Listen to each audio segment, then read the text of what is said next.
मिलता है, that position is r upon root two, ठीक है, and the maximum value is 2kq upon 3√3 r²। Derivation किया था इसका, यस किया था, ठीक है। इलेक्ट्रिक फील्ड एक ऑक्सीलेशन ऑफ चार्ज का कंसेप्ट था, उसे डिस्कस किया। Then we have electric field at the centre due to arc. What is that formula? So I said first you write kq upon r square, where q is the charge on the ring, r is the radius of the ring, और उसके बाद sin theta upon 2 upon theta upon 2, where theta is the angle subtended by arc at the center. So you need to remember this. तो semi circular ring का क्या होगा, एक quarter ring का electric field centre पे क्या होगा, ठीक है।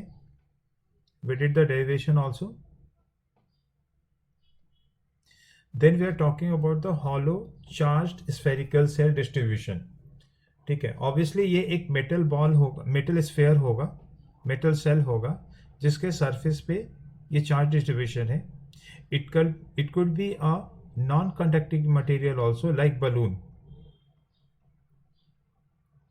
ठीक है।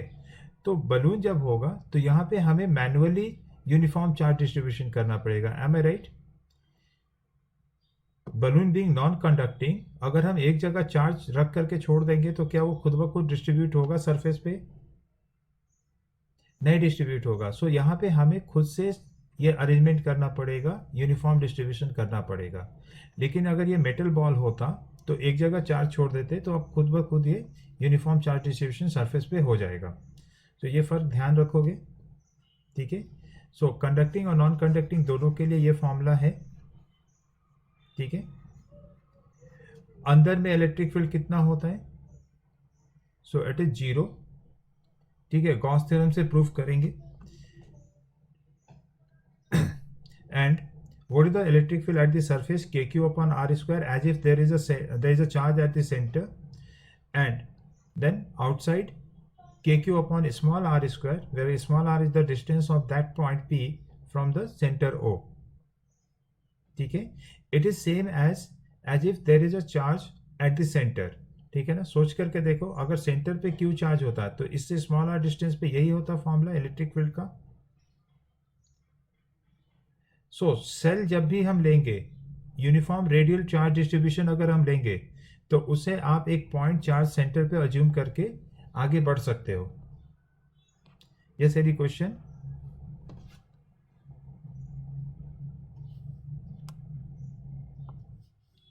एक second.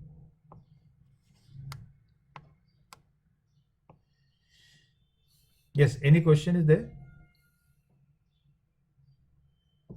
Then we have electric field intensity variation for the spherical cell. तो क्या हम लोगों ने देखा है कि अंदर में जब तक आप रहोगे इलेक्ट्रिक फील्ड है नहीं, तो अंदर में इलेक्ट्रिक फील्ड 0 दिखाना है तुम्हें, ठीक है।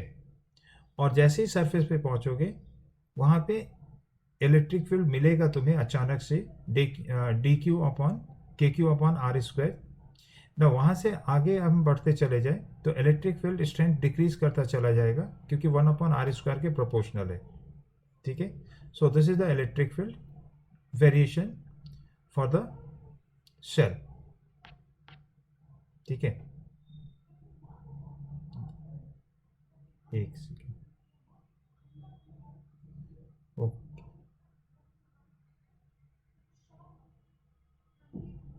ये सारे लोग, मुझे नोटिफिकेशन में आए नहीं।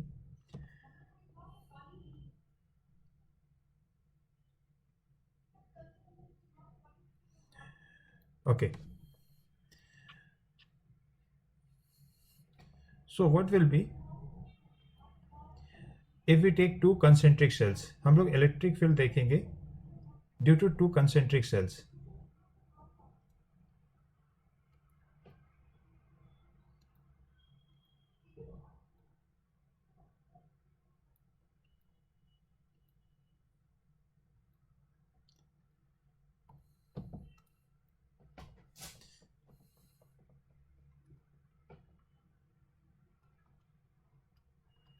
electric field due to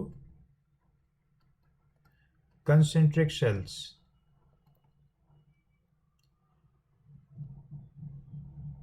तो यहाँ पे सबसे पहले चार्ज इंडक्शन तुम्हें समझना पड़ेगा, ठीक है।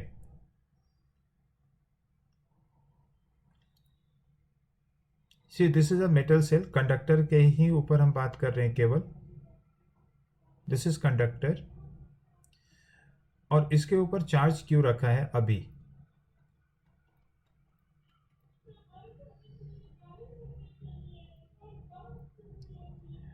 ठीक है। नाउ अंदर में इलेक्ट्रिक फील्ड कितना है अभी बताओगे? How much is the electric field inside? It is 0 और बाहर के लिए के क्यू अपॉन आर स्क्वायर का फॉर्मूला लगेगा। Now I am changing the situation. Centre पे जो खाली जगह है अंदर में शेल में, वहां पे मैंने चार्ज क्यू रखा, ठीक है। तो ये जो स्मॉल चार्ज क्यू रखा, इसकी वजह से इलेक्ट्रिक फील्ड एग्जिस्ट करेगा अंदर में, यस और no?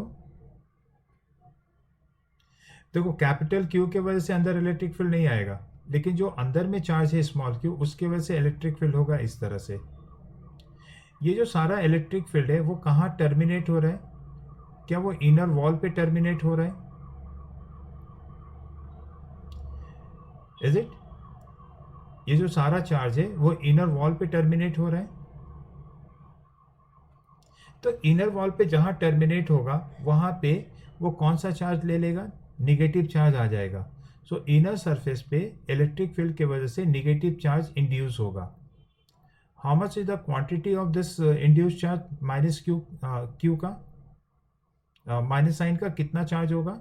So the answer is minus Q, ठीक है। जो माइनस क्यू है इसके करस्पॉन्डिंग एक काम करते हैं, ये पहले से जो चार्ज है उसे हटा देते हैं अभी के लिए, just to keep it simple.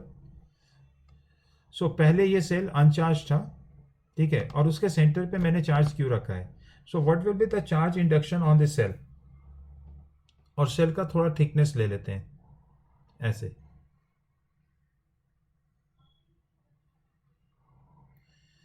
ये जो है ये मेटल पार्ट है, कंडक्टर है तो ये मेटल पार्ट है, ठीक है। थोड़ा थिकनेस ले लो, बाद में हम लोग इसके थिकनेस को हटा देंगे फिर। तो हमें पता है कि ये जो निगेटिव चार्ज है वो इस कंडक्टर के ऊपर जो भी निगेटिव चार्ज है उसको अपने तरफ पुल किया, तो अंदर वाले सरफेस पे कौन सा चार्ज आ जाएगा? निगेटिव चार्ज आ जाएगा। How much? तो माइनस क्यू। जितना चार्ज होता है उतना पूरा पूरा इंड्यूस होता है कंडक्टर के ऊपर, तो माइनस क्यू आएगा। सो इस माइनस क्यू के करस्पॉन्डिंग क्या प्लस क्यू बाहर वाले सरफेस पे आएगा? सो बाहर वाले सरफेस पे कितना चार्ज होगा? Is it plus Q? ठीक है। तो मेटल सरफेस पे सेंटर पे अगर एक चार्ज क्यू है तो अंदर वाले सरफेस पे माइनस क्यू और बाहर वाले सरफेस पे प्लस क्यू इंड्यूस हो जाएगा। देखो क्या अभी भी ये शेल न्यूट्रल है? पहले अनचार्ज था, क्या अभी भी ये अनचार्ज है ओवरऑल?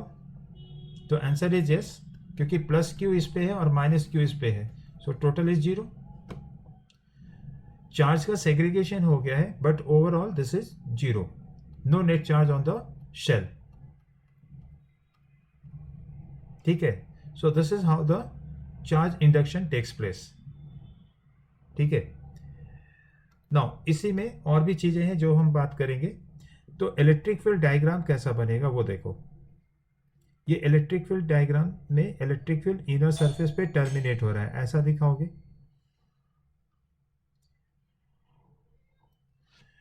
ठीक है। बाहर में प्लस चार्ज दिख रहा है तुम्हें, तो बाहर में भी इलेक्ट्रिक फील्ड ऐसे दिखाओगे आप।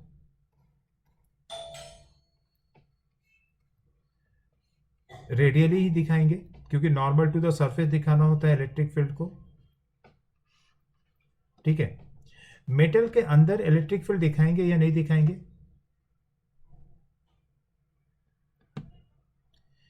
ये जो स्पेस है, ये वाला स्पेस, यहां पे इलेक्ट्रिक फील्ड दिखाएंगे या नहीं दिखाएंगे? सो क्या इलेक्ट्रिक फील्ड का प्रॉपर्टी सिखाया था कि मेटल के अंदर हमेशा इलेक्ट्रिक फील्ड 0 होता है? यहाँ पे भी ये जो इंडक्शन हुआ है इसमें क्या हो गया, इंडक्शन के वजह से इक्वल एंड अपोजिट चार्ज आ गया है। देखो क्या हो रहा है वो समझो। यहाँ पे अंदर में जो क्यू चार्ज सेंटर पे रखा था उसके वजह से इलेक्ट्रिक फील्ड बाहर की ओर होगा, तो जो इंड्यूस चार्ज है उसकी वजह से इलेक्ट्रिक फील्ड अंदर की ओर होगा। ये इंडक्शन इस तरह से होता है कि ये दोनों इलेक्ट्रिक फील्ड एक दूसरे को कैंसिल आउट कर देता है। अगर नहीं होता कैंसिल तो यहाँ पे नेट इलेक्ट्रिक फील्ड रहता। नेट इलेक्ट्रिक फील्ड की वजह से फर्दर चार्ज डिस्ट्रीब्यूशन होता है। ठीक है, सो मेटल के अंदर नेट इलेक्ट्रिक फील्ड क्या होता है, आंसर में। So we will not show any electric field inside the metal. ठीक है, तो आप मेटल के अंदर कोई भी इलेक्ट्रिक फील्ड नहीं शो करेंगे। सो this is the electric field diagram for this situation. ठीक है, कि सेंटर पे एक चार्ज रखा है तो इनर सरफेस पे माइनस क्यू, बाहर वाले सरफेस पे प्लस क्यू आ चुका है। ठीक है, ठीक है, no electric field inside metal और कंडक्टर। इसीलिए हम इलेक्ट्रिक फील्ड लाइंस को अंदर में नहीं शो किए हैं। मतलब अंदर अगर शो करते हो तो कैसा होता है, वो लाइन ऐसे दिखता तुम्हें। ठीक है, सो ये रॉन्ग फिगर हो जाएगा, अंदर में इलेक्ट्रिक फील्ड नहीं है इसलिए हम इलेक्ट्रिक फील्ड नहीं शो कर सकते।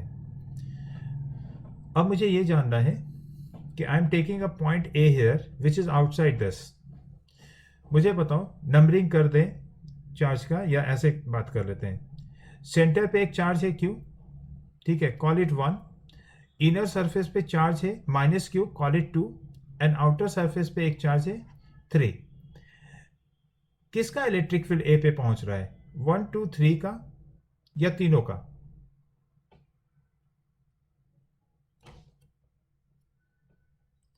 इलेक्ट्रिक फील्ड एट ए, किसका इलेक्ट्रिक फील्ड नेट मिलेगा मुझे ए पे, 1 2 3 तीनों चार्ज का या केवल किसी एक चार्ज का?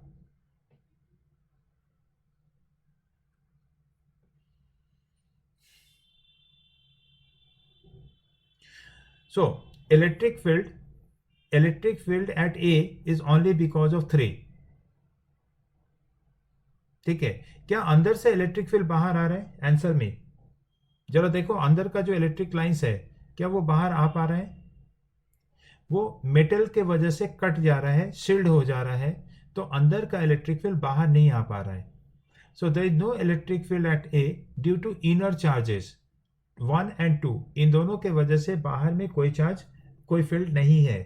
ठीक है, या आप कह लो कि नेट फील्ड 0 है 1 और 2 के वजह से। ठीक है, अभी अभी पीछे फॉर्मूला पढ़ा है ना, बताओ सेंटर पे चार्ज क्यू है तो इलेक्ट्रिक फील्ड इधर होगा के क्यू अपॉन आर स्क्वायर। ये जो चार्ज क्यू दिख रहा है तुम्हें 2, चार्ज 2 इनर सरफेस पे, what is the formula of electric field at A? बाहर के किसी भी पॉइंट पे स्फेरिकल चार्ज की वजह से इलेक्ट्रिक फील्ड का फॉर्मूला क्या होता है, is it K Q upon R again, R square again?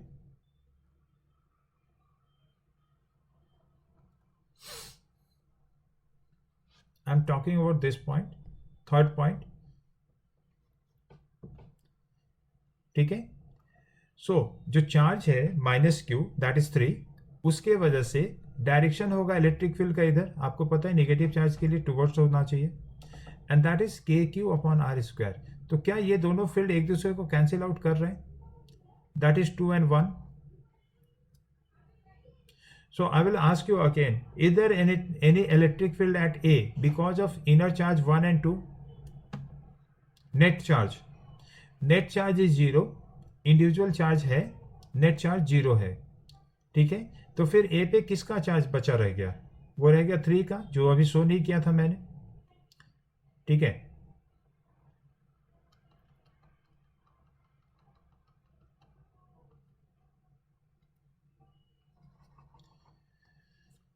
So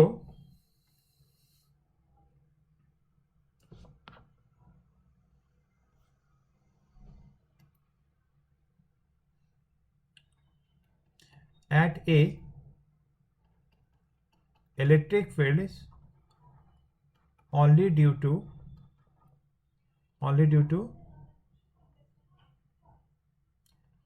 plus q on outer surface.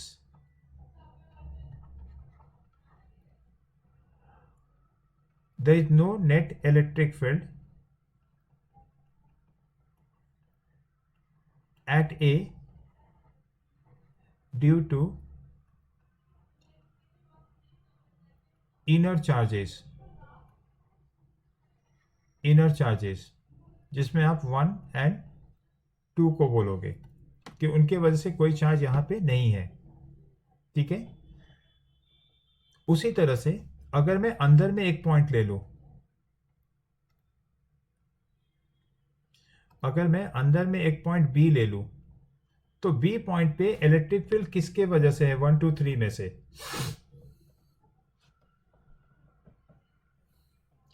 B point पे इलेक्ट्रिक फील्ड किसके वजह से है?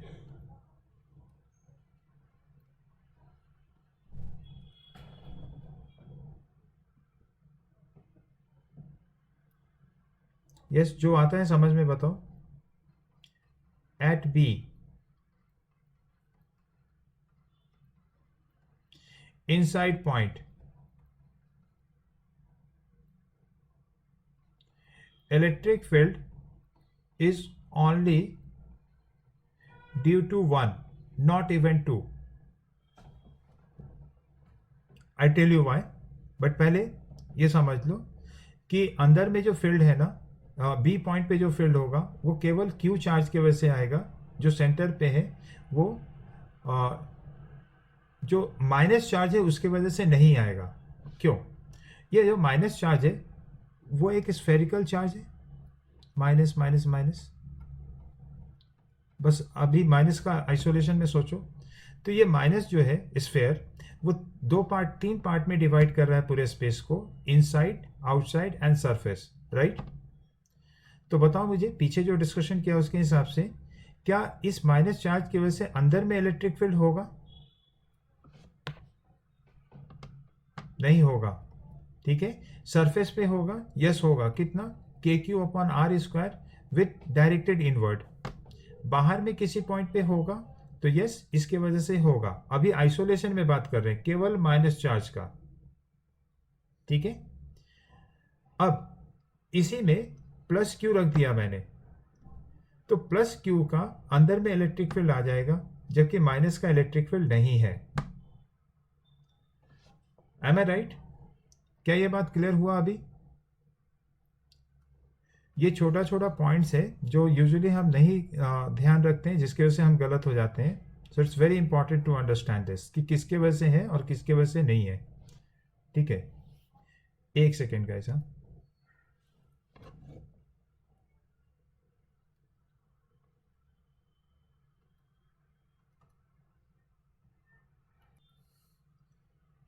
यस।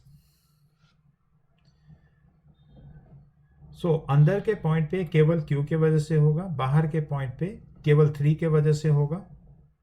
ठीक है, मतलब नेट फील्ड का बात कर रहा हूं मैं। ठीक है, इंडिविजुअली हर एक चार्ज का फील्ड ए पे है, लेकिन 1 और 2 का कैंसिल आउट हो जाएगा।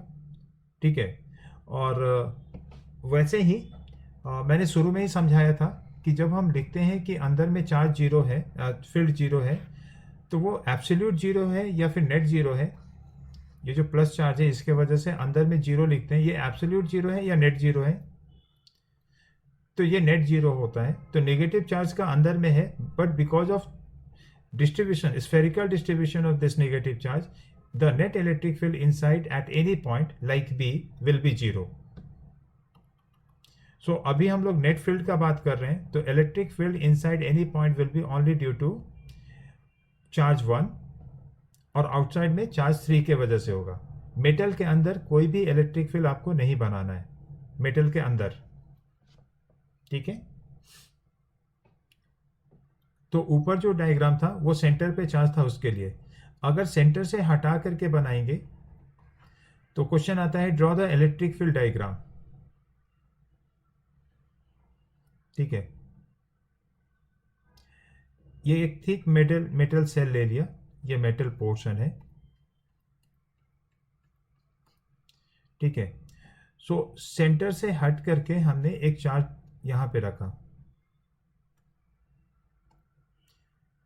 दिस इज चार्ज क्यू, कहीं और चार्ज नहीं रखा है मैंने, ठीक है। सो इंडक्शन विल टेक्स प्लेस, और इंडक्शन अगर होगा तो अंदर वाले सरफेस और बाहर वाले सरफेस पे चार्ज आएगा। I want to know how much is the charge in at the inner surface and on the outer surface. तो क्या सारा का सारा इलेक्ट्रिक फील्ड्स लाइंस जो क्यू से निकल रहा है वो इनर सरफेस पे टर्मिनेट होगा? And you know that number of electric field lines is proportional to the number of magnitude of charge. So how much is the charge inside? Inner surface पे कितना induce होगा? I repeat my question. Inner surface पे कितना charge induce होगा? It will be minus q, equal magnitude का, ठीक है। How much will be the charge on the outer surface? सबसे बाहर वाले सरफेस पे कितना आएगा? प्लस क्यू आएगा, ठीक है। अब डिस्ट्रीब्यूशन पे बात करेंगे। इनर सरफेस पे क्या ये जो माइनस क्यू है वो यूनिफॉर्मली डिस्ट्रीब्यूटेड होगा या नॉन यूनिफॉर्मली डिस्ट्रीब्यूटेड होगा? ऊपर वाले केस में यूनिफॉर्म डिस्ट्रीब्यूशन था, नीचे वाले केस में नॉन यूनिफॉर्म होगा। तो किस साइड ज्यादा होगा? जहां पे इलेक्ट्रिक फील्ड लाइन ज्यादा दिख रहा है, ठीक है। तो इसका एक्चुअली इलेक्ट्रिक फील्ड लाइंस ऐसा बनाओगे क्या?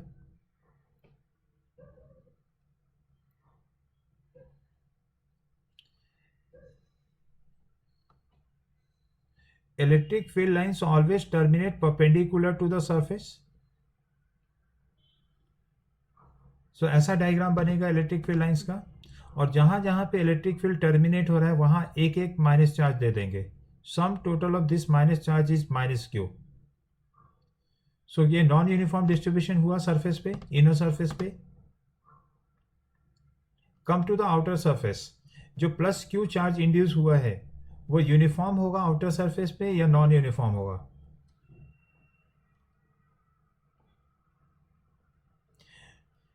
सो you mean to say that कि यहां पे करीब होगा, जिधर प्लस चार्ज है उधर करीब होगा, बाकी तरफ दूर दूर होगा, ऐसा? वाई? वाई?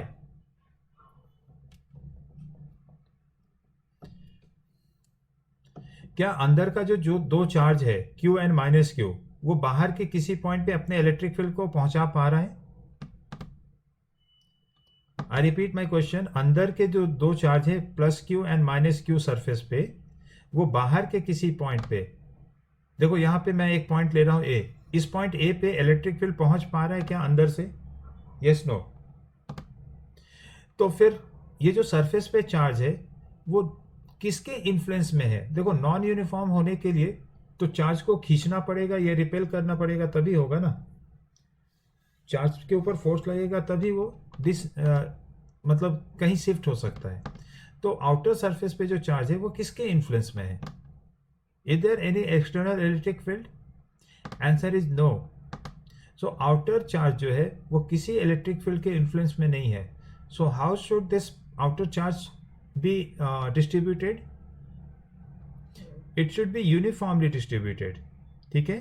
तो इनर सरफेस पे क्यों है नॉन यूनिफॉर्म और आउटर सरफेस पे यूनिफॉर्म क्यों होगा? ये समझ में आया क्या? देखो इनर सरफेस जो था वहां पे इलेक्ट्रिक फील्ड एग्जिस्ट कर रहा है क्यू का, M I right? Plus Q का इलेक्ट्रिक फील्ड एग्जिस्ट कर रहा है, और वो इलेक्ट्रिक फील्ड अलग अलग पॉइंट पे अलग अलग स्ट्रेंथ का है, and therefore amount of charge induced will be different in different portions, ठीक है। लेकिन आउटर सरफेस पे क्या होगा? यूनिफॉर्म डिस्ट्रीब्यूशन होगा, क्वांटिटी सेम रहेगा लेकिन यूनिफॉर्म डिस्ट्रीब्यूशन होगा, और इसलिए इलेक्ट्रिक लाइन भी आप यूनिफॉर्म ही बनाएंगे ऐसे, और नंबर ऑफ लाइंस उतना ही होगा जितना अंदर है। तो अभी मैं उस पर नहीं जा रहा हूं।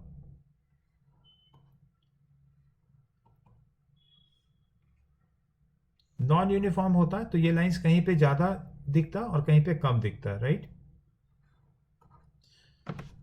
सो ये है केस हमारा, ठीक है. So the heading will be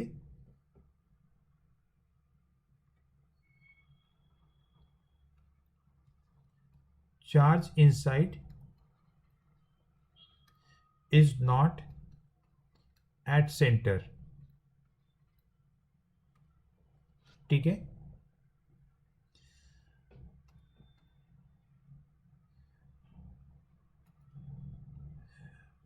insulator अगर होगा, फॉर एग्जांपल इट्स अ रबड़ का इस तरह का मटेरियल है, right.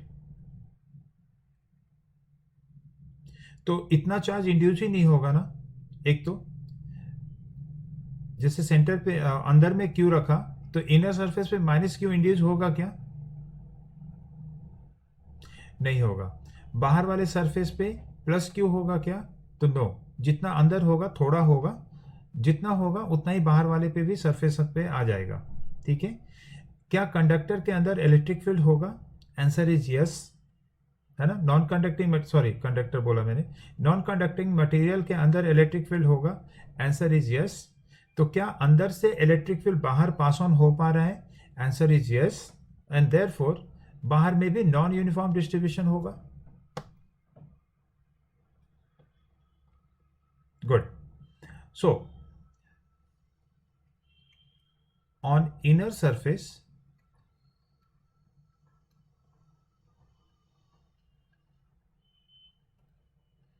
minus q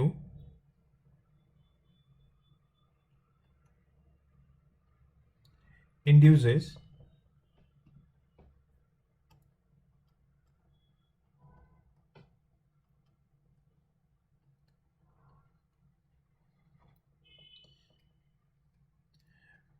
non-uniformly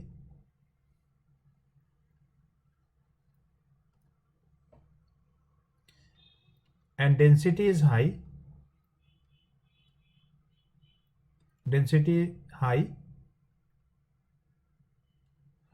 close to charge.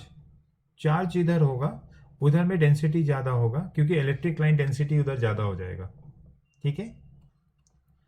On outer surface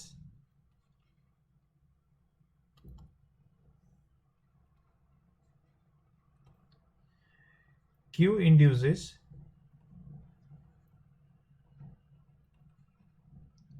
uniformly since it is not under influence of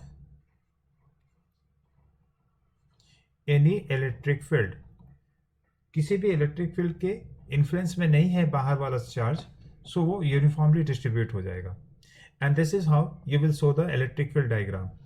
तो सीधा सीधा क्वेश्चन आता है, which of the following is the correct electric field diagram for the given situation. ठीक है. 4 option में से एक ऑप्शन ये होगा, that will be the answer. ठीक है. तो क्या डिस्कस कर रहे थे हम लोग कि एक सेल लिया, उसके सेंटर पे अगर चार्ज रखेंगे तो how the charge is inducing. एक बात क्लियर रखो, कंडक्टर में हमेशा जो आमने सामने वाला फेस होता है ना, वो हमेशा equal and opposite charge he induce करता है. ठीक है. इसके पीछे वजह होता है इलेक्ट्रिक फील्ड का जीरो होना कंडक्टर के अंदर. ठीक है. उसके ऊपर मैं गॉस थ्योरम में डिस्कशन करूंगा. ठीक है. तो मुझे ये बताओ, how is the charge distribution if this is a metal cell,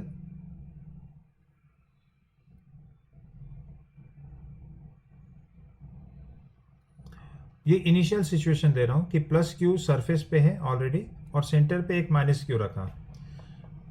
so after some time when the steady state appears, सब इंडक्शन हो जाए बढ़िया से, उसके बाद जो दो सरफेस है, inner surface and outer surface, उस पर कितना कितना चार्ज तुम्हें दिखेगा. यस.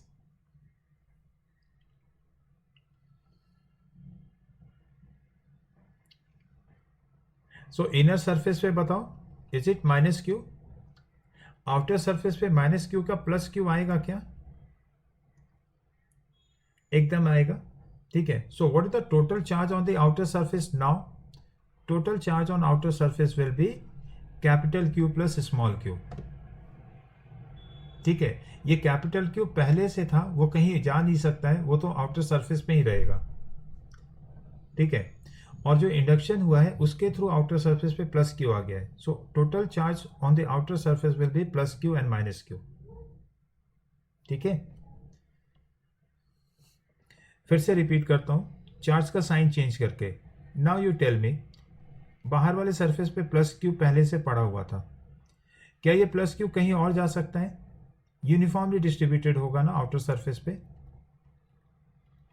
Plus Q. ठीक है, ये कंडक्टर है, क्या अंदर वाले सरफेस पे आएगा प्लस क्यू, कैपिटल क्यू, या उसका थोड़ा भी हिस्सा? जैसे ये 5 माइक्रोकूलम है, तो इसमें से 1 माइक्रोकूलम सपोज करो, क्या अंदर वाले सरफेस पे आ सकता है? क्यों नहीं आ सकता है? क्योंकि रिपल्सिव नेचर है। तो अंदर वाले सरफेस पे चार्ज अगर आप देख रहे हो, इसका मतलब रिलेटिवली एक दूसरे से क्लोजर है comparing to the outer surface charge distribution. So charge will never prefer to come inside, charge को एक दूसरे से दूर होना है, इसलिए केवल कैपिटल क्यू चार्ज रहता तो आउटर सरफेस पे ही वो फैल जाएगा। अब मैं सेंटर पे एक चार्ज रखता हूं minus Q. So what is the charge induced on the inner surface? Plus Q, और प्लस क्यू के करस्पॉन्डिंग बाहर वाले सरफेस पे कितना आएगा? Minus Q. ठीक है, अंदर में क्योंकि सेंटर पे चार्ज रखा है तो ये यूनिफॉर्म चार्ज डिस्ट्रीब्यूशन होगा, अंदर वाले सरफेस पे यूनिफॉर्म होगा, बाहर भी यूनिफॉर्म ही होगा। ठीक है, direction of electric field towards the centre ऐसे दिखा देंगे, है ना, प्लस से माइनस के तरफ होता है इलेक्ट्रिक फील्ड का डायरेक्शन। बाहर वाले सरफेस पे what is the net charge now? Is it Q minus Q?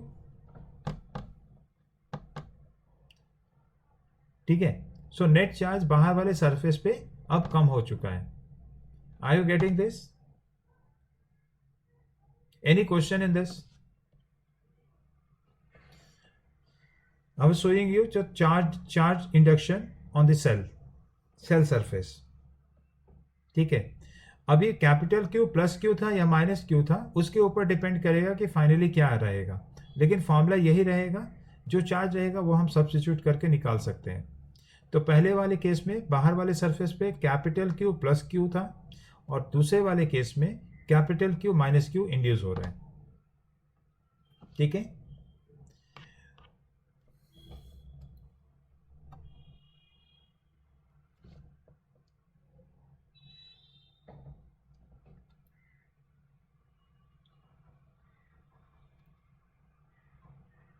indicate charge on each cell। अब कंडक्टिंग शेल ले रहे हैं यहां पे, शेल का मतलब थिन लेयर से है। ठीक है, और इनिशियली जो चार्ज दे रखा था उस पर शुरू में, initially charges are, this is one shell, this is another shell, and this is another shell. 3 shell है। यहां पे क्या है? एयर है, यहां क्या है? एयर है, यहां क्या है? एयर है। Are you getting this? हर एक सेल के 2 सरफेसेस हैं, तो टोटल सरफेस अगर मैं नंबरिंग करके बताऊं तो 1 2 3 4 5 एंड 6। ठीक है, सबसे अंदर वाले पे मैंने सपोज करो और 3 क्यू दिया, माइनस क्यू यहां पे है, और फिर 5 क्यू है। ये इनिशियल चार्ज है। तो इंडक्शन के बाद क्या होगा?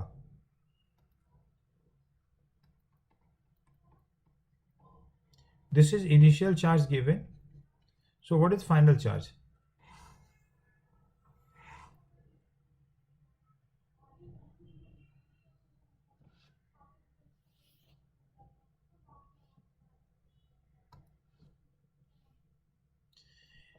Yes, you can try and tell me.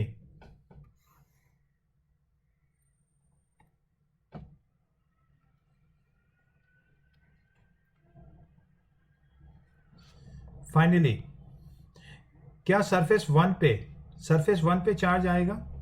3Q में से कुछ भी आएगा यहाँ पे इनर सरफेस पे। जब तक अंदर कोई चार्ज नहीं रहेगा ना, बाहर से कोई सरफेस पे चार्ज इंड्यूस नहीं हो सकता है। So 3Q will remain as it is. Okay, जब 3Q सरफेस 2 पे है तो सरफेस 3 पे कितना चार्ज आएगा, which is opposite of surface 2?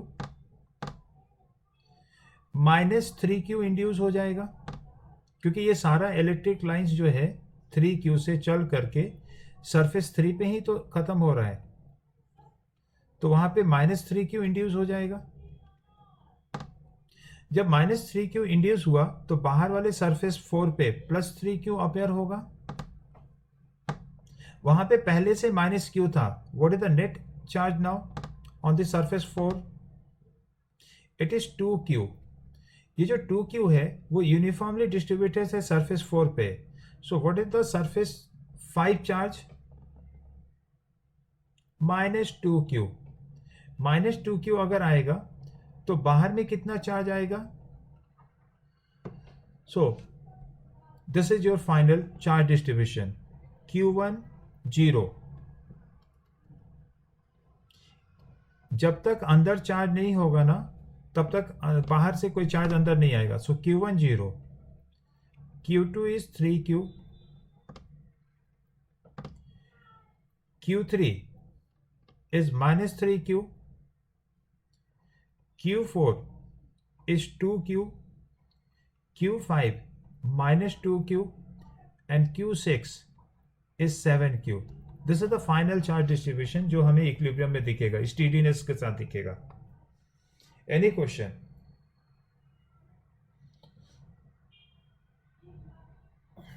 Now coming to the electric field.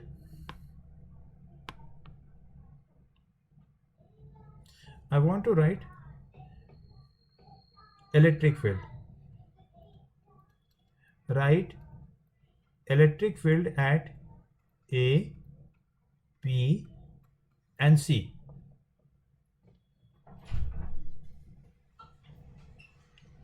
This is one cell, this is another cell. दो ही लेते हैं, ठीक है।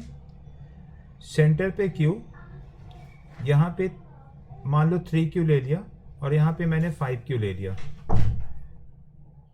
This radius is R and this radius is 2R, ठीक है।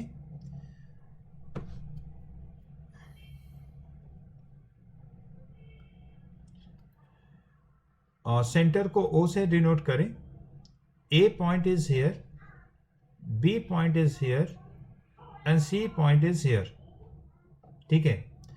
तो सेंटर जो डिस्टेंस लेना है ए पॉइंट का, उसे आप OA से रिप्रेजेंट करना। बी पॉइंट यहां ले लो,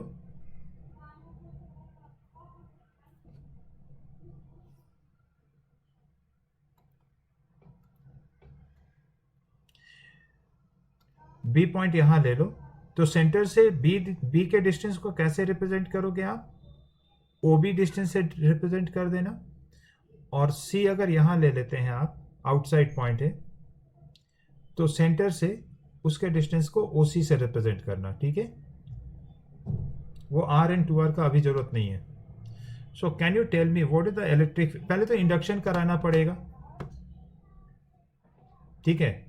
before starting you have to make the induction. Electric field का चार्ज का रीअरेंजमेंट होने वाला है यहाँ पे, उसके बाद फिर इलेक्ट्रिक फील्ड लिखेंगे, ठीक है।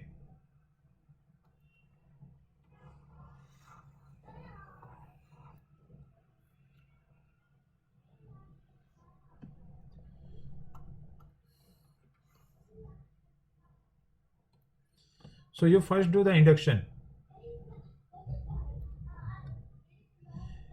अगर Q है तो इनर सरफेस पे -Q आएगा, आउटर सरफेस पे +Q आएगा, और वहां पे पहले से -3Q था। सो what is the net charge? -2Q। तो डायरेक्ट लिखूंगा मैं, ये हो गया -2Q। तो आउटर इनर सरफेस पे यहाँ हो जाएगा 2q plus 2q, outer surface पे 5q था और ये माइनस 2q आएगा, सो प्लस 5q मिल करके 3q हो जाएगा। सो आउटर सरफेस पे फाइनली कितना चार्ज है, तो वो है 3q। ना कोई भी पॉइंट पे ना आप सबके वजह से इलेक्ट्रिक फील्ड लिखने का, सारे चार्ज की वजह से इलेक्ट्रिक फील्ड लिखने का कोशिश करोगे, जिसमें सबका नेमिंग कर देते हैं फॉर माय कन्वीनियंस। तो सेंटर पे जो चार्ज है उसे 1 बोल रहा हूं मैं, 2, 3, 4 एंड 5। बताओ Q5 कितना है? Surface on 5, 5 on charge on surface 5, how much?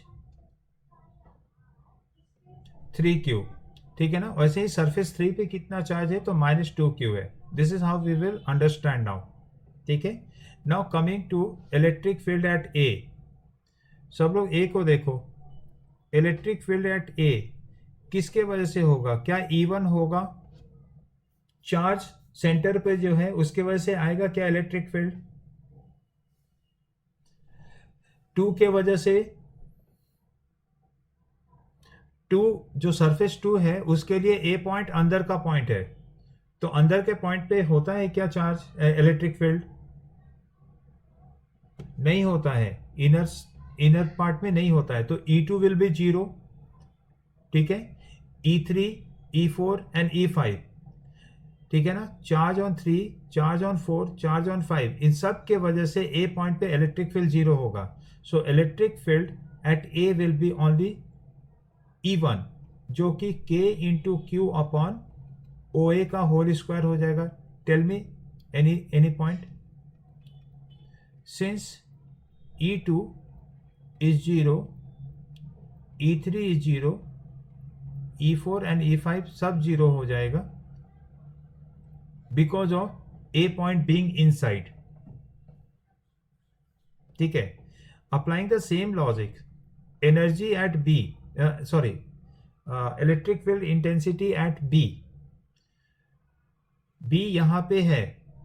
तो पहले ये डिसाइड करो कि किसके किसके वजह से इलेक्ट्रिक फील्ड होगा। 1 के वजह से होगा, 2 के वजह से होगा एंड 3 के भी वजह से होगा, ठीक है। 4 और 5 के वजह से नहीं होगा। M I right guys?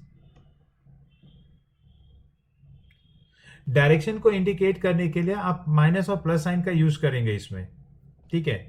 So E1 बताओ कितना?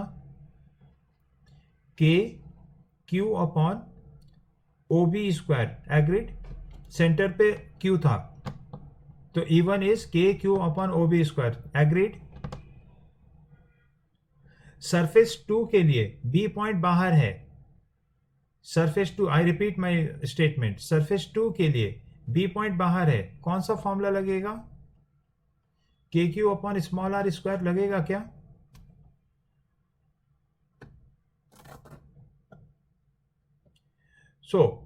लेकिन डायरेक्शन उल्टा हो जाएगा, ठीक है। तो उसके लिए मैं माइनस साइन यूज कर रहा हूं यहां पे। माइनस ऑफ कितना था net charge? Minus Q upon OB square,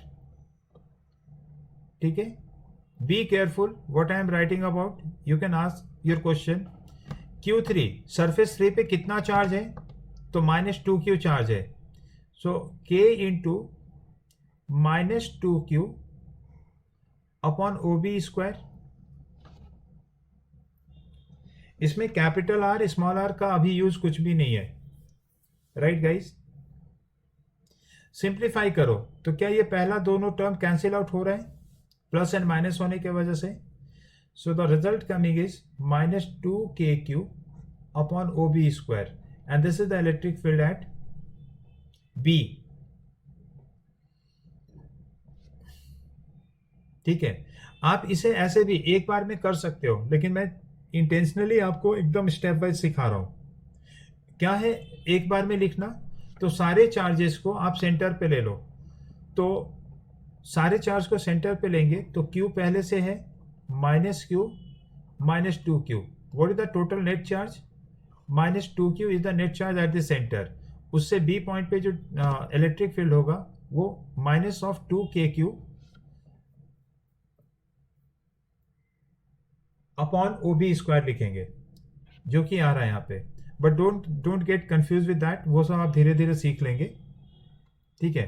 so I hope you are now able to right the electric field at सी।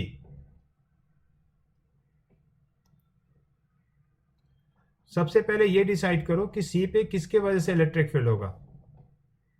क्या सभी चार्जेस के वजह से होगा, यस और नो? सभी के वजह से होगा। बी पे 4 और 5 के वजह से नहीं था, ए पे 2, 3, 4, 5 के वजह से नहीं था, ठीक है। सो वहां पे E1 plus E2 plus E3 plus E4 plus E5 सब होने वाला है। सो E1 बताइए, KQ upon OC square, E2 minus KQ upon OC square, E3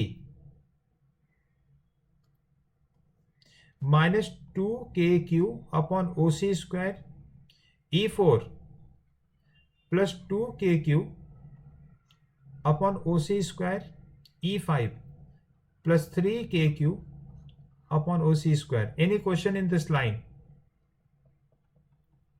E1, E2, E3, E4 and E5. So on solving this, what we are getting? 3KQ upon OC square. क्या ये मेरे उस point को validate कर रहे हैं कि अंदर के चार्ज की वजह से बाहर इलेक्ट्रिक फील्ड पहुंचता ही नहीं है?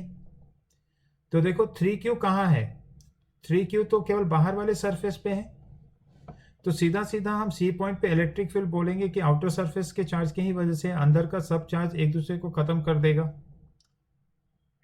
ठीक है। तो ये केवल इंडक्शन के बाद हम ऐसा बोलेंगे, ठीक है। ऐसा नहीं कि 5Q के वजह से इलेक्ट्रिक फील्ड सी पे जीरो केवल आएगा। इंडक्शन करने के बाद जो होगा वो आप लिखेंगे।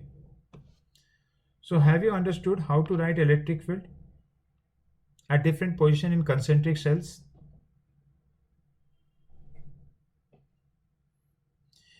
So lastly, we'll draw a diagram,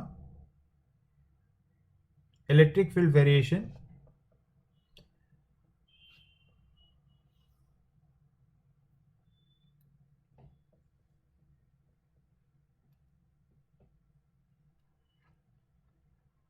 Draw electric field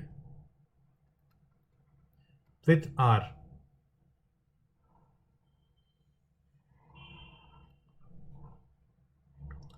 Two cells, इस पे प्लस Q है और इस पे चलो 2Q ले लेते हैं। This distance is R and this is 2R, capital R। और तुम्हें क्या करना है, तो तुम्हें O से बाहर चलते चले जाना है एक्स एक्सिस पे। जो भी पोजीशन होगा उसे आप सिंपली R से स्मॉल r से इंडिकेट करोगे। So what is the electric field at different position, this is our question, ठीक है। तो first you do the induction. अभी ही आप पहले इंडक्शन कर लेंगे, उसके बाद ये सारा प्रोसेस चालू होगा। So after induction what will be the charge on each surface? तो यहां तो Q रहेगा, यहां माइनस Q आ जाएगा और यहां पे 3Q हो जाएगा। क्या ये क्लियर है?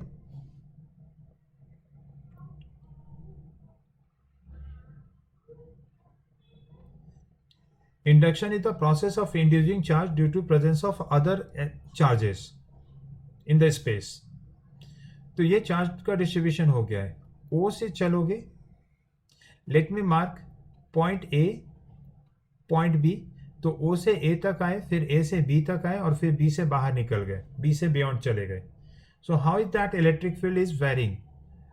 Because you are walking, so in your hand there is an electric field device which will give the reading. ये रहा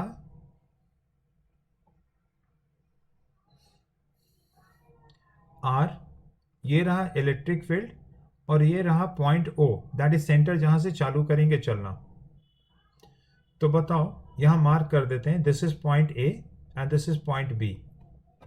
ठीक है, A पे क्या हो रहा है, तो R कैपिटल R के बराबर हो रहा है, B पे R 2R के बराबर हो रहा है। So you tell me, O से लेके A तक में क्या इलेक्ट्रिक फील्ड रियलाइज होगा? अंदर का पॉइंट है और अंदर में किसी भी चार्ज का इलेक्ट्रिक फील्ड नहीं आने वाला है। ठीक है, so if I do the naming 1 2 3 and 4, तो अंदर में 1 2 3 4 किसी भी सरफेस के वजह से इलेक्ट्रिक फील्ड नहीं आने वाला है, तो जीरो इलेक्ट्रिक फील्ड। सो मुझे जीरो रीडिंग मिलेगा। जैसे ही सरफेस ए पे पहुंचे मुझे किसका इलेक्ट्रिक फील्ड दिखेगा? सरफेस 2 का, 3 का, 4 का, केवल 2 का मिलेगा। 3 के लिए ए पॉइंट अंदर है, 4 के लिए भी ए पॉइंट अंदर है, so there will be no electric field because of 3 and 4, only 2। So what is that? Is it KQ upon R square? So let me put it somewhere here. ये है वो KQ अपॉन R स्क्वायर। ठीक है, यहां से जैसे हम बाहर जाएंगे B तक, इलेक्ट्रिक फील्ड क्या हो रहा है, तो डिक्रीज करता जा रहा है। ठीक है, क्योंकि वहां पे KQ अपॉन स्मॉल r का स्क्वायर वाला फॉर्मूला लगेगा। जो A सरफेस था उसके लिए कैपिटल R, लेकिन उससे बाहर चलेंगे तो स्मॉल r लेना पड़ेगा। सो यहां पे ये एक्सपोनेंशियली ऐसा डिक्रीज करेगा अप टू पॉइंट B तक। आप इनमें से कोई एक को खाली कर दो। ठीक है, तो सरफेस पे एग्जैक्टली, ठीक है, तो यहां ब्लैंक कर दो। आपको पता है ना, ये मैथ्स में आपने पढ़ा हुआ है ओपन एंड क्लोज पॉइंट। तो यहां पे मैंने इसे क्लोज कर दिया, मतलब कि एग्जैक्टली सरफेस पे KQ अपॉन R है। ठीक है, ये इनर सरफेस तक के लिए यहां पे खाली कर देंगे। तो अप टू इनर सरफेस तक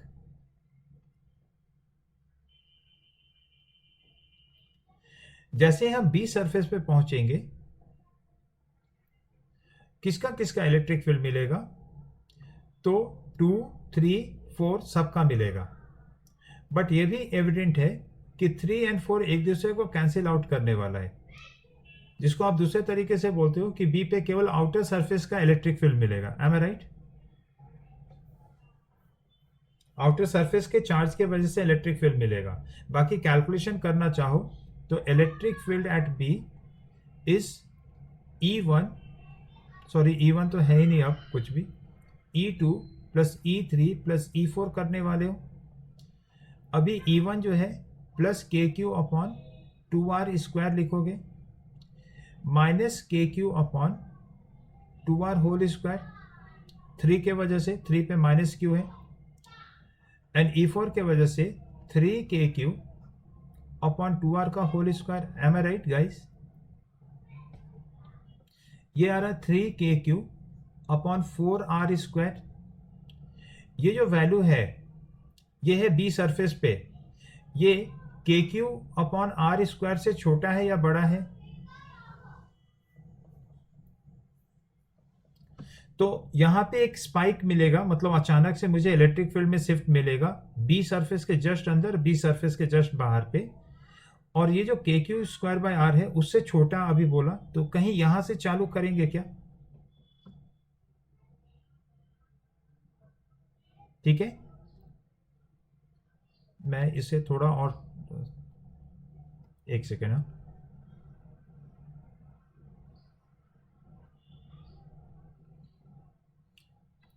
इसे मैं और ऊपर ले लेता हूं यहां पे। तो यहां से ये रहा B पॉइंट जहां पे हम आए, और ये था electric field KQ upon R square. जैसे ही B के अंदर थे, वहां से जैसे ही थोड़ा बाहर निकलेंगे मुझे 3KQ अपॉन 4R स्क्वायर मिलेगा। So I will assume it is somewhere here. और फिर यहां से बाहर चलते चले जाएंगे बी के बियॉन्ड, तो यहाँ से इलेक्ट्रिक फील्ड ऐसे जीरो के तरफ चलता चला जाएगा. ठीक है. How much is this part? So this part is your 3kq upon 4r square. So this is how the electric field diagram, मतलब इलेक्ट्रिक फील्ड का वेरिएशन हमें इस स्पेस में दिखेगा. ठीक है. 3 सेक्शन में डिवाइड करो. O से A से B और B से बियॉन्ड बाहर. O से A में कोई इलेक्ट्रिक फील्ड नहीं.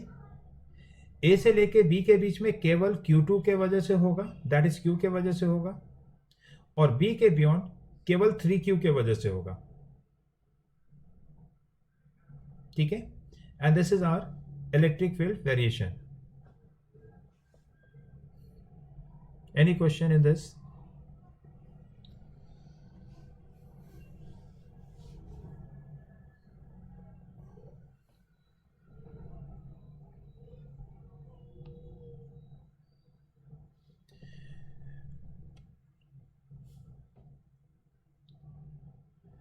Do the charge distribution in this.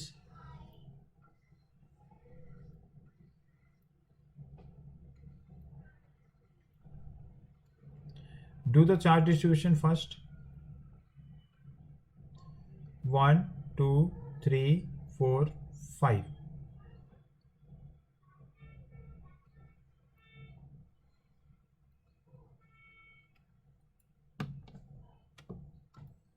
So Q minus Q, then 3Q minus 3Q and 0. यही आ रहा है क्या? Sorry 6Q. Is it the charge distribution after induction?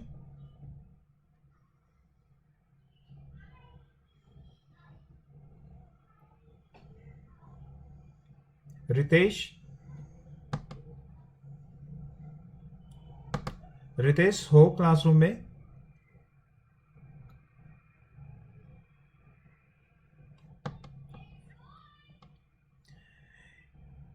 Freny Vora, ये न्यू नाम मुझे दिख रहा है. Anyone no? आपके क्लासरूम में कोई है क्या फ्रेनी वोरा? या किसी और नाम से कोई स्टूडेंट इन करने का कोशिश कर रहे हैं? Anyone nose? मैंने तो पहले नहीं देखा फ्रेनी वोरा को.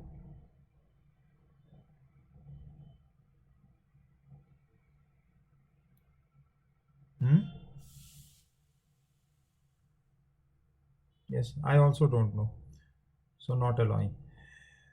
Yes, तिलक राज, ये चार्ज डिस्ट्रीब्यूशन क्लियर है तुम्हें? ये इधर जो दिया था ये इनिशियल चार्ज था, लेकिन आप थोड़ा इसे सेटल डाउन होने को छोड़ दोगे तो चार्ज खुद ब खुद इंड्यूस करके नए नए चार्जेस निकालेगा. तो अंदर वाले पे क्यू है तो सरफेस 2 पे माइनस क्यू आएगा, उसके करस्पॉन्डिंग प्लस क्यू. पहले से प्लस 2Q था तो टोटल 3Q हो जाएगा. 3Q के वजह से माइनस 3Q और फिर बाहर में प्लस 3Q आएगा माइनस Q के वजह से, और पहले से 3Q था तो टोटल 6Q हो जाएगा. ठीक है. Again I am asking A point, B point, C point. A point पे क्या केवल Q1 के वजह से होगा electric field? Tilak Raj, A point पे केवल Q1 के वजह से होगा. 2, 3, 4, 5 के लिए ए पॉइंट अंदर है तो इलेक्ट्रिक फील्ड 0 हो जाएगा वहां पे इनके वजह से, राइट? तिलक बी पे बताओ, बी पे किसके वजह से होगा? 1, 2, 3, 4, 5 में से किसके वजह से इलेक्ट्रिक फील्ड होगा? 1, 2 एंड 3 भी. इफेक्टिव 3 का रहेगा. Very good. ठीक है. तो बी पे 3 का रहेगा और बी से बाहर निकलने पे भी 3 का ही रहेगा जब तक कि सी पे ना पहुंच जाए. M I right guys? सी पे पहुंचेंगे तो इफेक्टिवली 5 का चार्ज रहेगा, इलेक्ट्रिक फील्ड रहेगा. अंदर का सारा चार्ज एक दूसरे को कैंसिल आउट करेगा. ठीक है. सो सी पे 6Q के वजह से इलेक्ट्रिक फील्ड होगा और सी से बियॉन्ड जब बाहर निकलेंगे तो अकॉर्डिंगली इलेक्ट्रिक फील्ड वेरिएशन दिखेगा. तो नाउ अब मुझे डायग्राम बनाना है इलेक्ट्रिक फील्ड वेरिएशन का.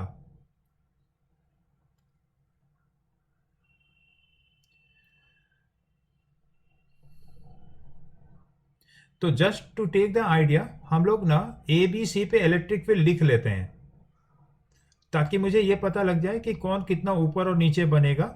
ठीक है, ये रहा इलेक्ट्रिक फील्ड। तो electric field at A is K Q upon R square, everyone agree with this. Electric field at B effectively charge 3 के वजह Q3 के वजह से होगा। Q3 is how much? 3Q। दिख रहा है क्या? सो 2R होल स्क्वायर लिखेंगे। सो 3KQ अपॉन 4R स्क्वायर। वो B से कम है, A से कम है B का इलेक्ट्रिक फील्ड। C पे इलेक्ट्रिक फील्ड टोटल 6 है, तो 6KQ अपॉन 3R का होल स्क्वायर, ये हो रहा है 9 का मतलब 2 upon 3 KQ upon R square, ये आ रहा है 0.6 आ रहा है ना। 2/3 इज 0.66, 3/4 इज 0.75। सो सबसे छोटा इलेक्ट्रिक फील्ड बी सी का दिख रहा है, उससे बड़ा इलेक्ट्रिक फील्ड बी का दिख रहा है, और सबसे बड़ा इलेक्ट्रिक फील्ड ए का दिख रहा है। Now coming to the figure, mark करो ए बी सी। तो जब मैं ओ से ए पे चला, सेंटर से ए पे आया, तो कोई इलेक्ट्रिक फील्ड नहीं था। जैसे ही बी पे ए पे पहुंचा, मुझे इलेक्ट्रिक फील्ड मिला के क्यू अपॉन आर स्क्वायर। लेकिन फिर यहां से आगे बढ़ने पे इलेक्ट्रिक फील्ड डिक्रीज करेगा बी तक में, और जैसे ही बी पे पहुंचे अचानक से इलेक्ट्रिक फील्ड स्पाइक करेगा, और ये हो जाएगा बी पे इलेक्ट्रिक फील्ड। यहां से आगे बढ़ेंगे तो सी तक में इलेक्ट्रिक फील्ड डिक्रीज करेगा। सी के जैसे ही बाहर निकलेंगे वैसे इलेक्ट्रिक फील्ड ऊपर आ जाएगा, और फिर यहां से सी के बियॉन्ड चलेंगे तो इलेक्ट्रिक फील्ड जीरो के तरफ चलता चला जाएगा। This is your electric field variation, जो कि एक डिसकंटिन्यूअस फंक्शन है, right?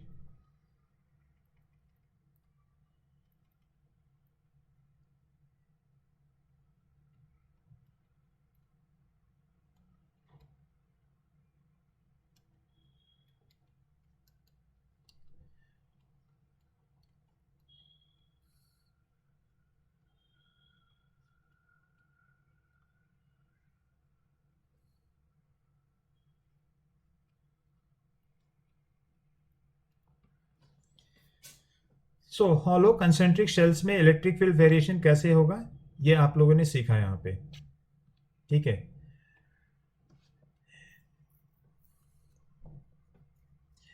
Solid spherical shell, sorry solid sphere होगा, स्फेरिकल सेल नहीं होगा। फिर सॉलिड चार्ज डिस्ट्रीब्यूशन। तो इस बार ये वॉल्यूम में डिस्ट्रीब्यूशन करेंगे।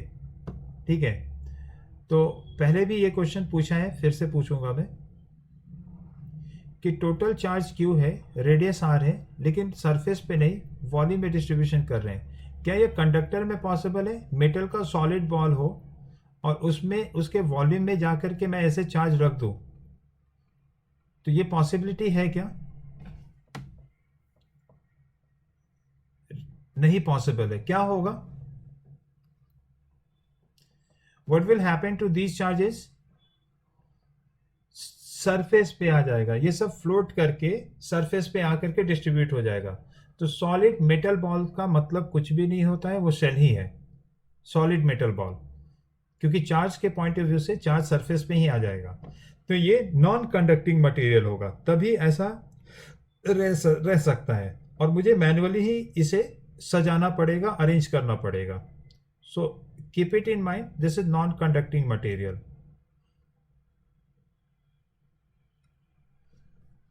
ठीक है, now again this charge, this distribution divide the whole space in 3 parts: inside, outside and surface. Inside, outside and surface. So जो पॉइंट लेंगे P पॉइंट, उसका सेंटर से डिस्टेंस कह रहे हैं हम R, इसका रेडियस कैपिटल R है। So what do you mean by small R smaller than capital R, smaller than capital R, what do you mean by this? P कहाँ है? पी अंदर में है कहीं पे, ठीक है। जैसे देखो यहां पे समवेयर हियर, एग्रीड। सेंटर से ये डिस्टेंस आर ले लेंगे, ठीक है। So what is the electric field eight point P and how and what is the direction of electric field? तो अभी मैं पहले फॉर्मूला लिख रहा हूं, उसके बाद इसका डेरिवेशन सिखाता हूं कि ये क्या है। So electric field inside at any point is given as kq small r upon capital R cube. Just go through this statement and tell me, do you know every term? What is capital R? What is small r? Capital R is the radius of the complete sphere. Small r is the distance of point P जहां पे हम electric field ले रहे हैं, ठीक है। And capital Q is the total charge, ठीक है।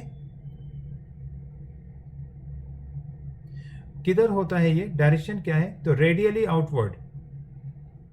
अगर नेगेटिव चार्ज होता तो रेडियली इनवर्ड।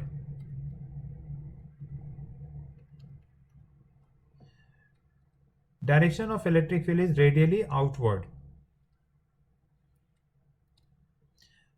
मतलब फिगर में जाऊं तो इधर की ओर है, ठीक है। कैसे आता है वो मैं बात करूंगा, but for that just wait. Second point, when I say capital R small R equal है, सो पी पॉइंट कहां पे है? एंड सरफेस पे इलेक्ट्रिक फील्ड जो पीछे पड़ा है वही होगा, that is K Q upon capital R square. Hollow shell and solid sphere में सरफेस और बाहर का सेम फॉर्मूला रहता है। Third point, R is greater than capital R, so P is outside. और आउटसाइड के लिए ना पूरा चार्ज को हम एक सिंगल चार्ज के जैसा सेंटर पे मानेंगे। सो आउटसाइड इलेक्ट्रिक फील्ड का फॉर्मूला हो जाएगा K Q upon small R square. तो आप देखो हॉलो सेल का और सॉलिड का ये दोनों फॉर्मूला सेम रहता है। फर्क कहाँ पे है? फर्क अंदर के इलेक्ट्रिक फील्ड पे है।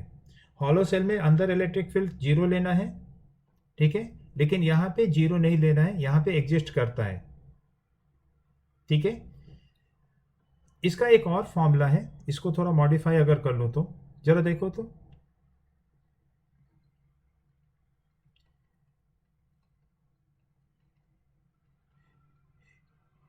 ये जो k है उसे 1/4πε0 लिखेंगे ना,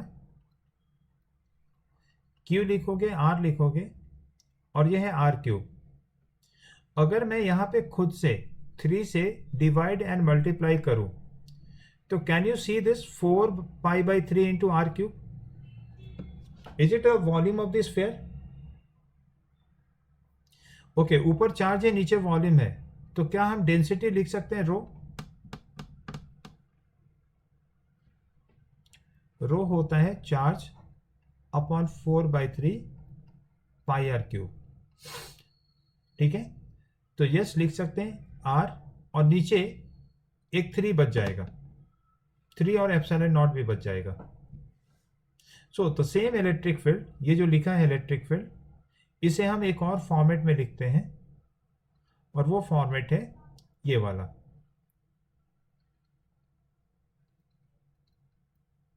दोनों एक ही फॉर्मूला है, बस रीअरेंज कर दिया है डेंसिटी के टर्म में और चार्ज के टर्म में, ठीक है। तो इसे मैं यहां पे ऐड कर रहा हूं।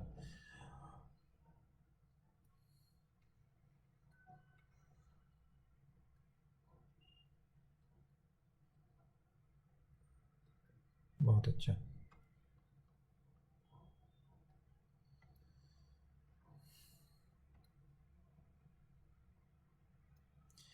So this can also be written as rho r upon 3 epsilon naught, ठीक है। अब देखो इसमें, इस फॉर्मूले में देखो, तो जिधर आर होगा, डेंसिटी का कोई डायरेक्शन होता नहीं है, रो का कोई डायरेक्शन होता नहीं है, तो जिधर ये आर होगा उधर ही इलेक्ट्रिक फील्ड होगा। R is the position vector, तो आर तो रेडियली आउटवर्ड होता है, so electric field will be radially outward. तो वेक्टर फॉर्म में लिखने के लिए ना ये वाला एक्सप्रेशन ज्यादा बेहतर होता है, इसलिए ये भी फॉर्मूला आपको याद रखना है, ठीक है। कैसे आया ये इनसाइड वाला formula? Yes, what is the question, कुछ पूछा?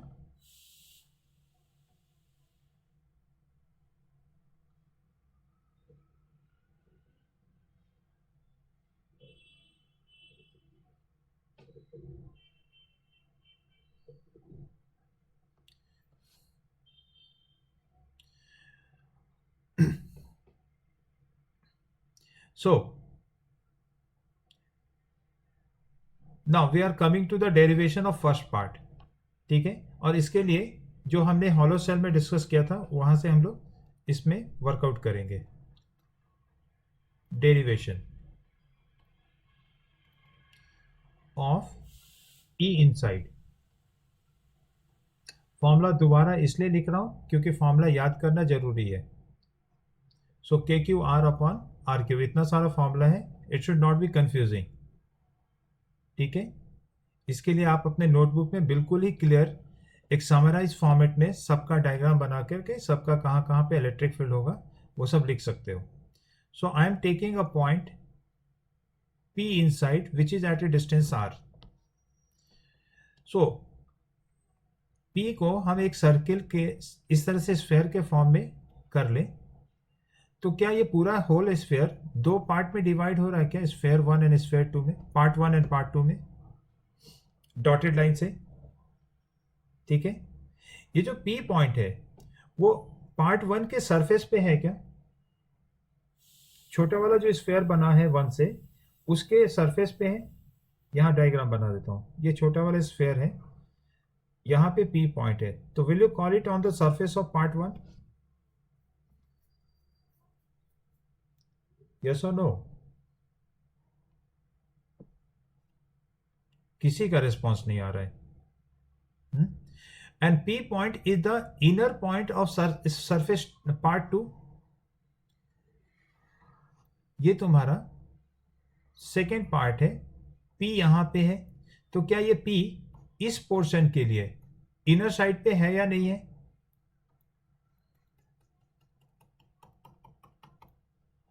सो what is the electric field at P due to part 2? What is the electric field at P due to part 2? Inner point है, तो अंदर के पॉइंट पे तो जीरो होता है, so electric field is zero. तो जो भी इलेक्ट्रिक फील्ड है वो केवल पार्ट 1 के वजह से है। तो सरफेस पे अगर कोई पॉइंट है तो उसका इलेक्ट्रिक फील्ड का फॉर्मूला ये होगा क्या? Yes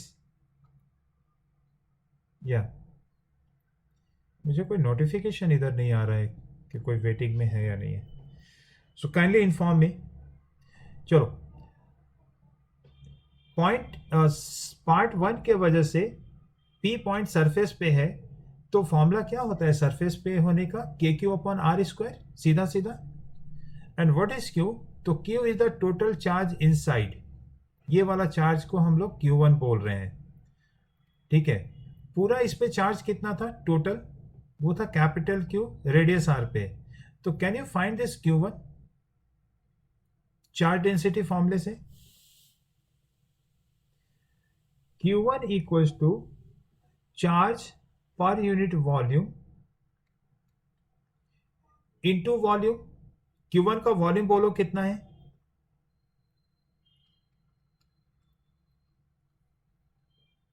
what is the volume of Q1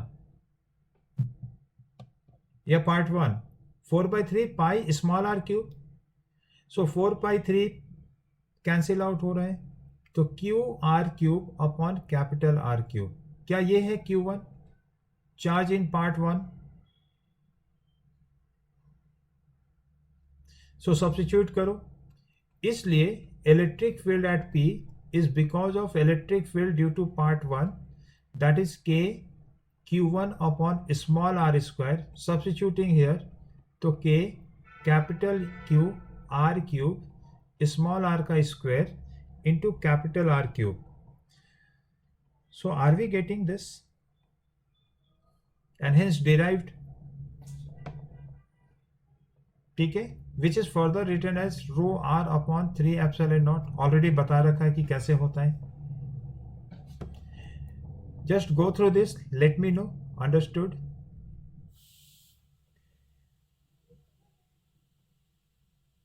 केवल स्फेरिकल में ही हम इस तरह का करेंगे.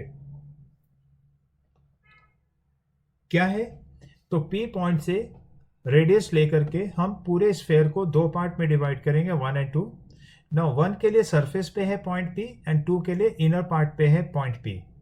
तो सरफेस 2, तो पार्ट 2 के वजह से कोई इलेक्ट्रिक फील्ड नहीं होगा, पार्ट 1 के वजह से KQ अपॉन R स्क्वायर होगा.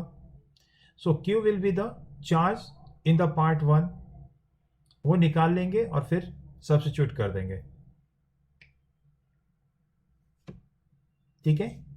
सो with this information, if I want to draw the electric field diagram, अच्छा, same is true for the gravitational field. जैसे अर्थ है, तो अर्थ में ग्रेविटेशनल फील्ड का फॉर्मूला क्या हो जाएगा?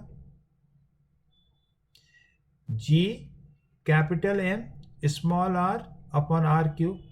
समझ रहे हो क्या है? यह है पूरा अर्थ. अर्थ का मास कितना? M. अर्थ का रेडियस कितना? r. तो अर्थ के अंदर ये एक पॉइंट है, ठीक है, अर्थ के अंदर यहां एक पॉइंट लिया P. What is the direction of gravitational field on point P and how much is the magnitude? तो आपका आंसर होगा कि डायरेक्शन होगा सेंटर के तरफ, ठीक है, और मैग्नीट्यूड होगा GM small r upon capital R cube. Surface पे कितना हो जाएगा? तो GM upon capital R square. बाहर कितना हो जाएगा? ठीक है, लिखने का जरूरत नहीं था, लेकिन फिर भी समझ में आ रहा है क्या ग्रेविटेशन में कैसे मॉडिफाई करना है इस सिचुएशन को? फाइन. ठीक है, तो इलेक्ट्रोस्टैटिक्स का क्वेश्चन कम और ग्रेविटेशन का क्वेश्चन यहां पे हम ज्यादा डिस्कस कर सकते हैं अब. ठीक है, बट फिलहाल can we go for the diagram electric field variation. Electric field variation with R. Solid charge distribution. Uniform नहीं लिख रहा हूं, अंडरस्टूड रहना चाहिए कि ये यूनिफॉर्म चार्ज डिस्ट्रीब्यूशन रहेगा.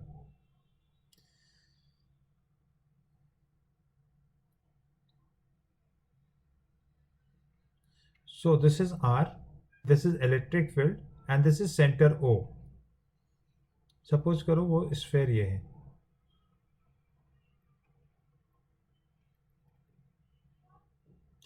सो up to point A, surface पे तक आने में इलेक्ट्रिक फील्ड का वेरिएशन कैसे हो रहा है? Is it linear? See equation number 1.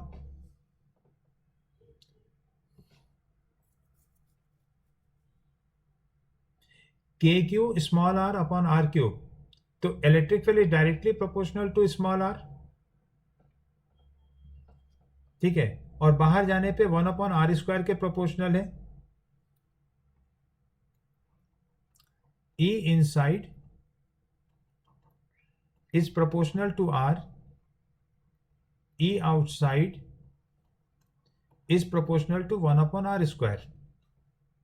So linear है, इसलिए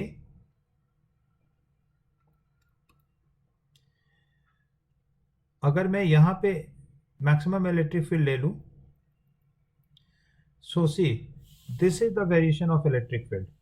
स्ट्रेट लाइन, ये जो पिंक कलर से मैंने बनाया अभी, ये है अंदर में इलेक्ट्रिक फील्ड का वेरिएशन R के साथ. तो स्ट्रेट लाइन होगा क्योंकि लीनियर वेरिएशन है. जैसे ही सरफेस पे पहुंचोगे और सरफेस से बाहर चलोगे, ये हाइपरबोलिक हो जाएगा. is inversely proportional to r square.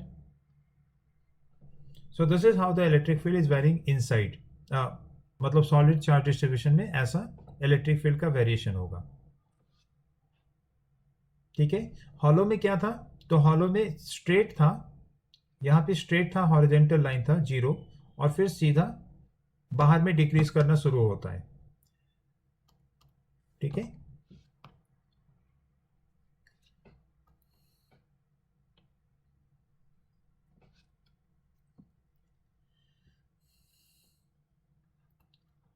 Find time period of oscillation of -q, जिसका मास m है, which is slightly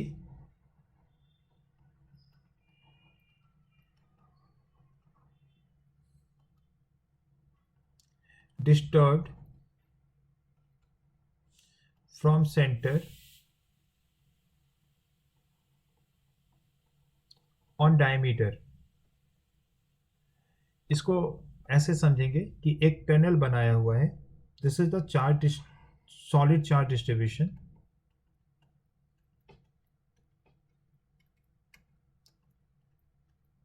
total charge Q है और इसमें एक ऐसे टनल बनाया हुआ है. ठीक है. बहुत ही थिन टनल होगा डायमीट्रिक लाइन पे. ये रहा सेंटर ओ. टोटल चार्ज इस पे क्यू है, कैपिटल आर रेडियस है इसका, और सेंटर पे क्या रखा हुआ है? तो सेंटर पे तुमने रखा है -q, जिसका मास m है उसे. तो इसे अगर आप थोड़ा सा डिस्टर्ब करके, जैसे यहां ला करके छोड़ दोगे, तो can you tell me what is the direction of electric field at this point? Is it here? What is the force on -q? तो इलेक्ट्रिक फील्ड के उल्टे डायरेक्शन में होता है. तो क्या इस पे फोर्स इस डायरेक्शन में है, toward center? How much is that force? Is it q into E? तुम्हें निकालना है टाइम पीरियड ऑफ ऑक्सीलेशन. तो यू नो दैट फोर्स से एक्सेलरेशन निकालना है. एक्सेलरेशन ओमेगा स्क्वायर एक्स के फॉर्मेट में आ जाए और फिर आगे का सॉल्विंग कर सकते हो. ठीक है. तो इसे हम स्मॉल r या x ले सकते हैं. Can you tell me what is the electric field at this point? x distance पे सेंटर से कितना है electric field? k capital Q x upon capital R cube. यही पढ़ा अभी. So the force is force equals to Q into E. So small q, K capital Q x upon R cube. Now the force is equals to mass into acceleration. Minus sign by convention लिया है मैंने. So the acceleration is equals to minus of K capital Q small q upon m r cube into x. क्या ये आ गया a बराबर minus omega square x के format में? Because you know now, you know omega, therefore you know t also. So the time period is 2 pi by omega. So 2 pi root under mr cube upon k q small q. Answer.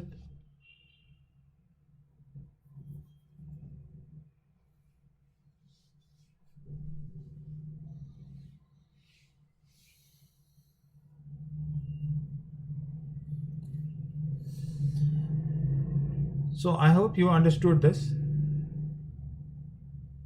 My next question on the same line will be from gravitation, और exactly यही question है. ठीक है. This is अर्थ जिसका मास m है, radius r है.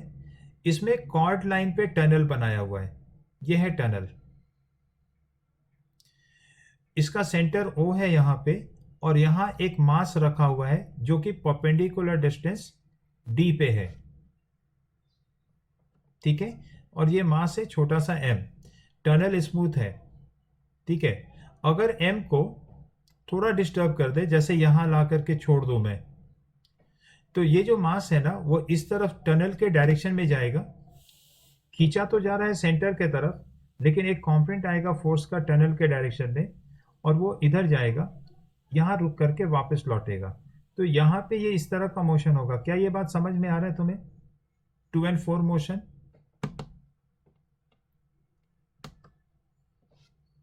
ठीक है। So the question is find the time period of small mass if it is slightly displaced. Find time period of small m if slightly disturbed.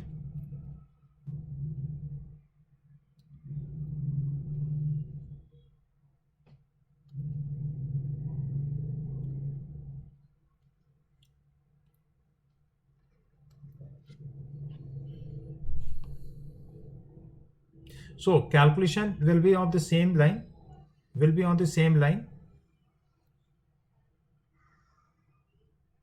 ये है टनल तुम्हारा, यहां है सेंटर O। सपोज करो I took the particle here, so do you know that the force will be toward the center and how much is this force equals to? तो force equals to mass into gravitational field at this point, right? क्योंकि इसका main position यहां पे है जो कि d distance पे है।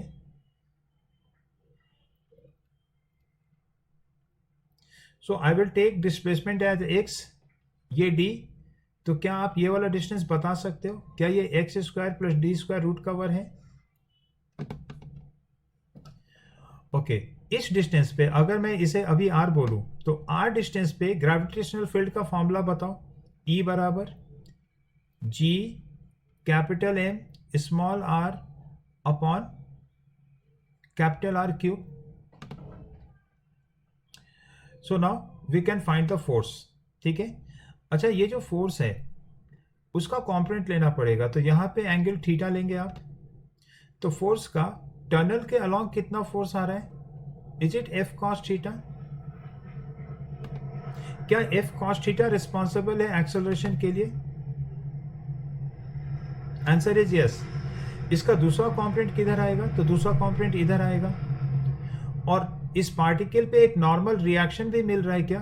टनल सरफेस के वजह से, टच में होने के वजह से। तो ये जो n है वो नीचे जो F sin थीटा आएगा उसके साथ बैलेंस हो जाएगा। ठीक है। But we are concern about F cos theta only. यही F cos थीटा बराबर ma लिखने वाले हैं हम। तो सॉल्विंग करें यहां पे। F cos theta equals to minus ma, minus sign by convention है मेरा। F के जगह पे क्या लिखने वाले हो? तो small m into electric field. Electric field is G capital M R upon capital R square, sorry capital R cube into cos theta equals to ma। जरा गौर से देखो, ये r cos थीटा क्या है? या सीधा सीधा मैं पूछूं क्वेश्चन में कि cos थीटा बराबर how much from the figure? Is it x upon r? Yes और no? So x equals to r cos theta आ रहा है, तो सीधा सीधा यहां पे हम x पुट करने वाले हैं। एंड सी, ये स्मॉल m कैंसिल आउट हो जाएगा। G capital M x upon R cube minus sign, and this is a and this is your omega square x को छोड़ने के बाद। And therefore t equals to 2 pi root under R cube upon G into M। ये जो tunnel जो chord line पे time period लिखा है ना, ये टाइम पीरियड वही है जो डायमीटर पे है, जो डायमीटर पे है। अगर यही क्वेश्चन मैं डायमीट्रिक लाइन पे दे देता, ठीक है, तो भी यही आंसर आता जो अभी आया है। देखो जरा ऊपर वाले में, इंस्टेड ऑफ चार्ज, अगर ये अर्थ होता जिसका मास m ले लेंगे एंड रेडियस r ले लेंगे, तो क्या ये वाला फॉर्मूला मॉडिफाई करोगे? बोलो मुझे। स्मॉल m के जगह तो स्मॉल m ही रहेगा। कैपिटल ये के की जगह क्या लिखने वाले हो? Speak out. के जगह पे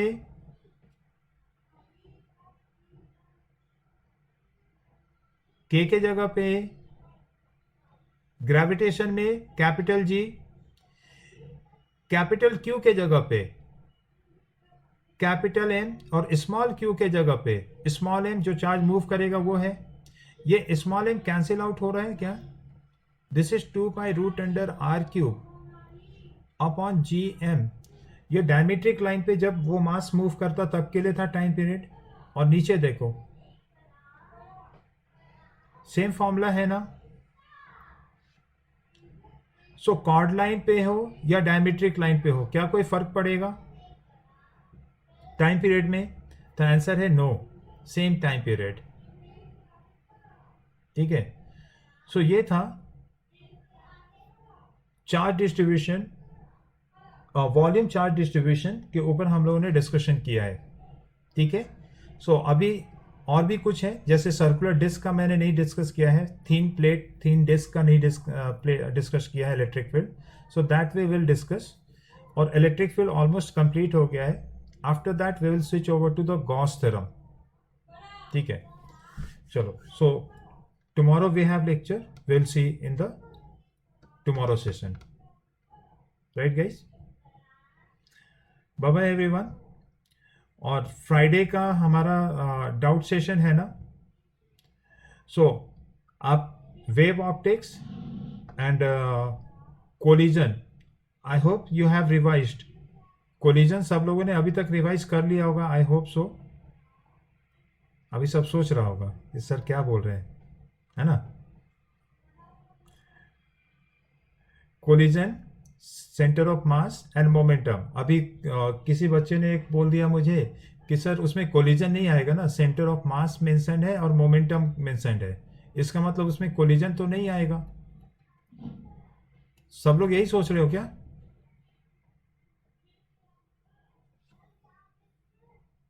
ओके, नो रिस्पॉन्स, मतलब यही सोच रहे थे। ये पूरा चैप्टर है, ठीक है, जो चैप्टर आपको सिखाया गया है वो पूरा चैप्टर आपको रिवाइज करना है इस पे। ठीक है, collision, centre of mass, momentum, impulsive force, ठीक है, सब इलास्टिक, इनएलास्टिक, परफेक्ट इलास्टिक जो डिस्कस किया था सब आपको रिवाइज करना है। ठीक है, चलो, so calling off this session, bye bye everyone.